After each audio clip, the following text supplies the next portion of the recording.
বন্ধুরা, আজকে তোমাদের সঙ্গে লোটে মাছের ঝাল শেয়ার করব। এটাকে আমি নুন হলুদ মাখিয়ে নিয়েছি। চলো দেখতে থাকো কিভাবে রান্নাটা করি। এই তেল গরম হয়ে গেছে, এর মধ্যে আমি পেঁয়াজ দিয়ে দেবো। পেঁয়াজ এখানে অল্প পরিমাণে নিয়েছি, নিয়ে ভালো করে আগে ভেজে নেব। তারপর আমি রসুন কুচি দিয়ে দেবো এর মধ্যে। আমি এখানে খুব সামান্য পরিমাণে রসুন কুচি নিয়েছি, নিয়ে আমি এবার এটাও নাড়িয়ে নেব।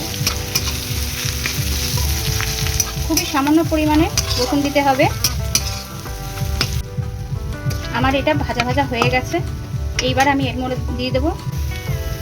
আমি এর মধ্যে নুন হলুদ মিশিয়ে নিয়েছিলাম জলে, সেটাই এর মধ্যে দিয়ে দিচ্ছি। তার সঙ্গে একটু লঙ্কা কুচি নিয়েছিলাম। এই মিশ্রণটা ভালো করে কষিয়ে নিতে হবে।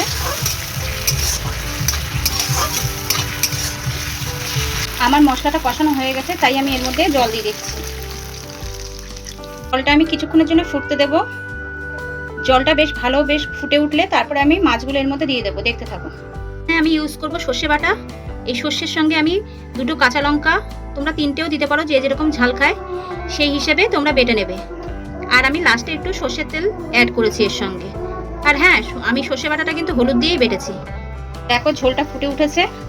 এবার আমি এর মধ্যে মাছটা দিয়ে দেব। তবে মাছের ঝালে কিন্তু বেশি জল ইউজ করা যাবে না, খুব অল্প জলই দিতে হবে। দেখো আমার ঝোলটা ফুটে উঠেছে।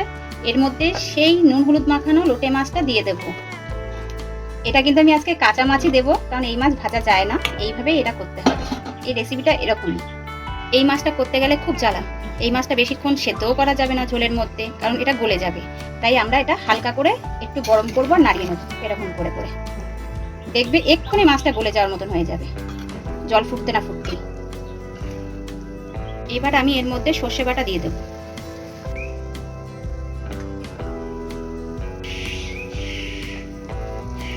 দেখো সর্ষে বাটাটা দিয়ে দেওয়ার পরে ঠিক এইরকম হয়েছে।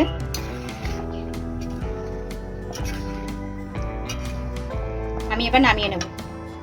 আজকে লোটে মাছের রেসিপিটা তোমাদের কেমন লাগলো অবশ্যই তোমরা জানিও কমেন্ট করে। আর এই মাছটা কিন্তু খুব সাবধানে করতে হবে। আর তোমাদের বাড়িতে যদি ধনেপাতা কুচি থাকে তাহলে অবশ্যই ধনেপাতা কুচি দিও, খুব সুন্দর লাগবে।